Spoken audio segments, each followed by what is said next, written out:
Hello, ഇന്ന് നമ്മൾ നോക്കാൻ പോകുന്നത് Janaki V state of Kerala എന്ന ചിത്രത്തിൻ്റെ മൂന്നാം ദിവസത്തെ കേരള ബോക്സ് ഓഫീസ് കളക്ഷൻ റിപ്പോർട്ടാണ്. വീഡിയോയിൽ മുൻപ് വീഡിയോ ലൈക്ക് ചെയ്യുക, ചാനൽ സബ്സ്ക്രൈബ് ചെയ്യുക. ഈ വരുന്ന ജൂലൈ മാസം അങ്ങോട്ട് ധാരാളം ചിത്രങ്ങൾ OTT റിലീസിനെത്തുന്നുണ്ട്.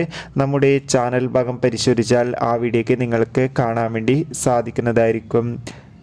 സുരേഷ് ഗോപി, അനുപമ പരമേശ്വരൻ എന്നൊക്കെ പ്രധാന കഥാപാത്രങ്ങളായ ചിത്രമായിരുന്നു Janaki V state of Kerala. ചിത്രത്തിന് അത്യാവശ്യം ഒരു അഭിപ്രായം സ്വന്തമാക്കാൻ വേണ്ടി സാധിച്ചിട്ടുണ്ടായിരുന്നു. അതുകൊണ്ട് തന്നെ എല്ലാ സിനിമാ പ്രേമികളും ഒരേപോലെ ചിത്രത്തിൻ്റെ OTT റിലീസിനായി കാത്തിരിക്കുകയായിരുന്നു. ചിത്രത്തിൻ്റെ OTT അവകാശങ്ങളൊക്കെ ഇപ്പോൾ C5 എന്ന OTT പ്ലാറ്റ്ഫോമും സാറ്റലൈറ്റ് അവകാശങ്ങൾ സി കേരളം എന്ന ചാനലും സ്വന്തമാക്കിയിട്ടുണ്ട്. അതോടുകൂടി ഇപ്പോൾ ഇതാ ചിത്രത്തിൻ്റെ മൂന്നാം ദിവസത്തെ കേരള ബോക്സ് ഓഫീസ് കളക്ഷൻ റിപ്പോർട്ടും പുറത്തുവന്നിരിക്കുകയാണ്. ഇന്ന് മൂന്നാം ദിവസം ചിത്രത്തിന് അതുകൊണ്ട് തന്നെ 1 കോടിക്കടുത്ത് വരെ ഇന്നും മൂന്നാം ദിവസം കളക്ഷൻ നേടിയെടുക്കാൻ വേണ്ടി സാധിക്കും. കാത്തിരിക്കാം.